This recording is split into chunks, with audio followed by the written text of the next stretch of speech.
Hey.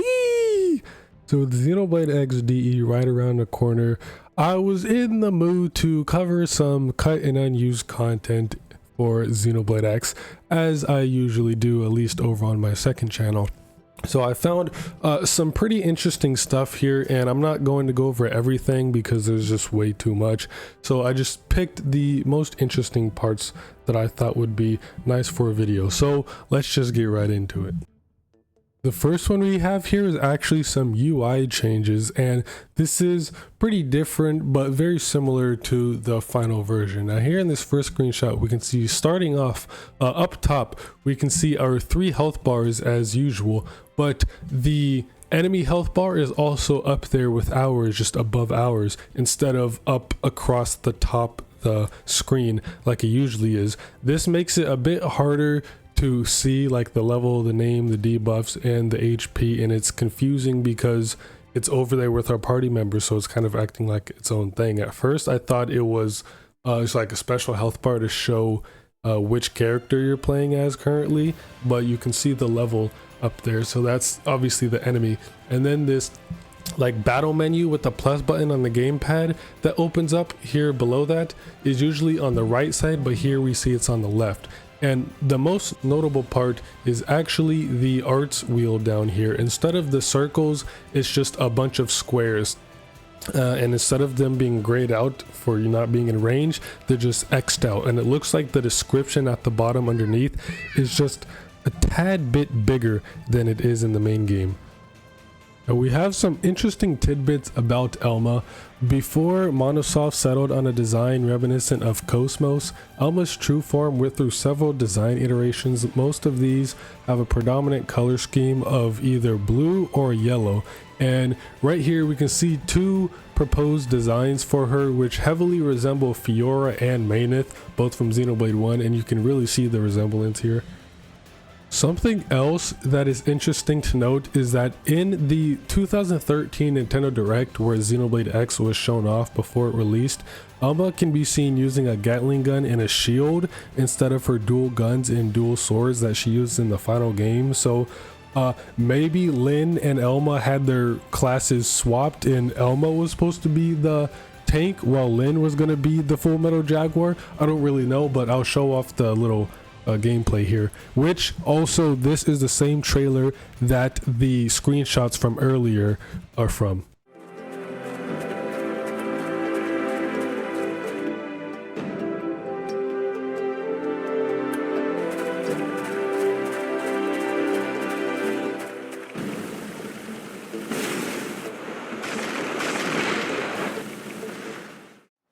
This one is a bit more well known, and I have actually covered in a previous video, but I'm sure you know about this, but L originally had a different form. Here's some concept art of a design that he never got in the final game, which was labeled his origin form. And while that it's very vague and his name isn't actually anywhere on the page, we could potentially see this design used in some future game for a certain character, or maybe they'll expand upon this and his true form like this will show up in the new story segment in Xenoblade X DE at the end, where we go to the floating continent and that big stronghold that probably holds the Zohar. Maybe L will be in there looking like that, we don't know, but this one is a pretty classic design. Another design change we had was actually Celica. Now here her outfit is a lot different than it is in the main game. It actually kind of reminds me of M's, her Mobius outfit a little bit, and perhaps maybe even M and therefore N were also based on this design of Celica. But here we can see her ears are a bit more humanoid than they are in the main game, and her hair is a lot longer. But this outfit really does remind me a lot of M for some reason. Now this one's pretty interesting, and why I mentioned Maineth earlier. A concept sketch for a character named Reina Sakuraba is shown right here. The art book for Xenoblade X implies that she may have been intended to be the protagonist before having her own customizable avatar, and she kind of does look a little bit like Mainith here, more so than the Elma design earlier, so it would have been interesting to see this character actually in the game, if not like an Easter egg, have one of the NPCs named Reina Sakuraba and have some kind of like unique dialogue box or voice line. And speaking of Neonail, right here we have some concept art of Neonail and one other character that never showed up in the final game. Her name is Emily, and now that I'm thinking about it, Emily could perhaps be the white helmeted character, because we only saw 2 new characters in the trailer for DE, that being Neonail and the white helmeted character. I mean, we also saw the Black Knight, but these 2 were definitely like in the main spotlight for the trailer, so perhaps the white helmeted character could actually be Emily and Reina's nowhere to be found. But I don't know, the way Emily's face is drawn, she just looks very uncanny and creepy. Now these ones are very interesting. We have several cut armor designs that were initially going to be sold by Sakuraba Industries, and at least for the one over here on the very left, the cat ears are in the final game, but they're more realistic than the ones in this concept art and aren't attached to the maid headband. But these all look pretty interesting. The left one is just like super kawaii anime type, and then the one all the way on the right kind of reminds me of Rex in his salvager gear.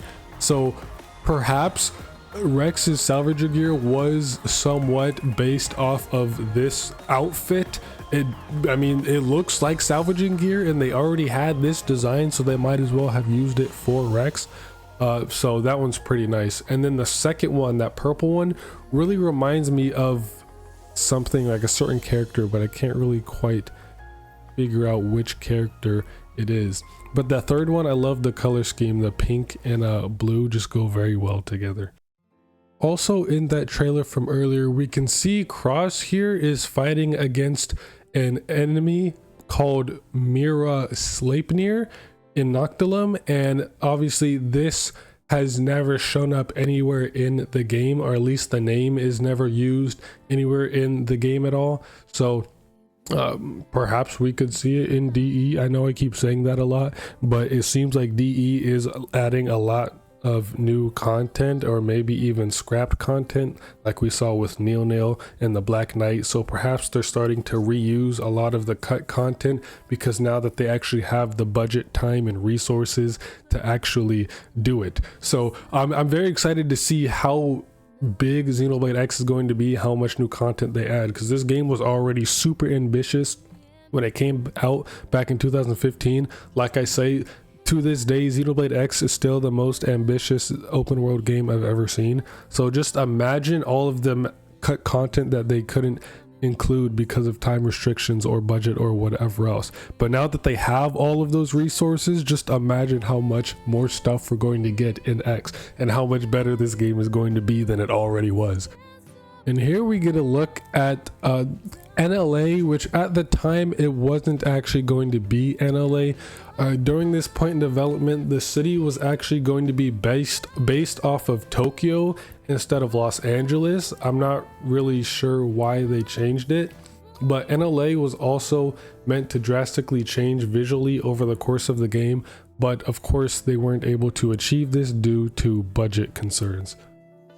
We also have some unused audio tracks in the game too here that I found between Celica and Lao, and for those of you who played the game, you will know that this is not possible, as Celica isn't recruitable until chapter 9, after which Lao has already left the party for good. That might be a spoiler, but Lao leaves the party at a certain point in the game, and he is no longer recruitable long before Celica even becomes recruitable, so there's no way these two would have any interaction. But I'll play those two voice lines here. Lao, Rock tells me he enjoyed watching you at target practice. Really? I'm nothing special, but he's welcome to swing by again. And probably one of the more controversial ones here is that Lynn's outfit was changed. Some of her outfits were changed outside of Japan due to controversy, given she is 13 years old. So here on the left is what this outfit looks like in Japan, and then on the right were how they were modified and censored to fit a more international release. And probably the most controversial one, which I'm sure all of you have heard about now, but there was a breast and height slider that changed the size of the breasts on the characters and the height of the characters, which were both removed for the international versions. They're still in the Japanese version as far as I know, and up until now I had never seen any footage of it, but I have some right here I can show. I'm not really sure why these two things were removed, given that this is a T-rated game, T14. I mean, it was just kind of unnecessary. It's not like, oh, teenagers have never seen titties before. Like, I don't really understand why that was changed. You know, people have different sizes for different things on their bodies all the time. Like, it's just natural. I don't really see why taking the slider away or being able to change the size would really affect anything. I mean, and given that it's not much of a change anyway, it's not like you can go to like Dahlia size from Xenoblade 2, so I'm not really sure. That doesn't really make a whole lot of sense to me. I'm not saying that, oh my god, I need the titty slider, I'm gooning. I'm not saying that. I'm just, it just doesn't make a whole lot of sense why they removed it, considering it was already a T-rated game to begin with. And for those of you who don't know, in the Blade Barracks you can actually display decals on the walls, and we have a couple decals here, some differences between the Japanese and English version. Some of these, like this one with Elma, Lin, and Tatsu, are just typo changes. Like in the Japanese version there were 2 L's instead of 1, and this next one here is just changing the names of certain skills. We had Wells, and now there's Varus in the English version, which in the Xenoblade X DE trailer we see a Skell named Wells, so perhaps they just changed the name back for some reason. And this one here is interesting. The Mimizone Maintenance Center decal just has a different angle here to not show the titties and just show her face instead, but also the Mimizone Maintenance Center logo is a bit bigger and more legible to see, the logo and the lettering. And as of now, that is all of the cut content that I at least wanted to show in this video. Like I said, there's a lot more, especially in the art book for Xenoblade X, which I do not have unfortunately. I only have both Xenoblade 3 art books. I will eventually get like the Monado secret file and then Xenoblade 2 one, but that's about all of it for right now. The art book has so much more, and I'm pretty sure JB had made a video about the cut content, or at least the story, so go peep that. I'll put that in the description. But yeah, that's about it.